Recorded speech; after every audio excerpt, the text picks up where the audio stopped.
Nos anos 1980, cientistas soviéticos estavam em uma missão audaciosa na Sibéria. O objetivo, perfurar mais fundo do que qualquer um já havia feito. Mas a 14 quilômetros de profundidade, algo inexplicável aconteceu. Eles captaram sons que deixaram todos em choque.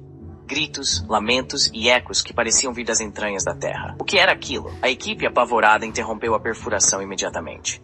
O que eles descobriram? Alguns cientistas nunca mais falaram sobre o projeto. O silêncio foi ensurdecedor.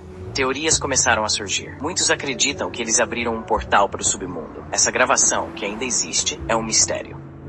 O que realmente ouviram? O medo do desconhecido é palpável. A curiosidade é irresistível. Será que você teria coragem de ouvir esses sons? O que poderia estar lá embaixo esperando para ser descoberto?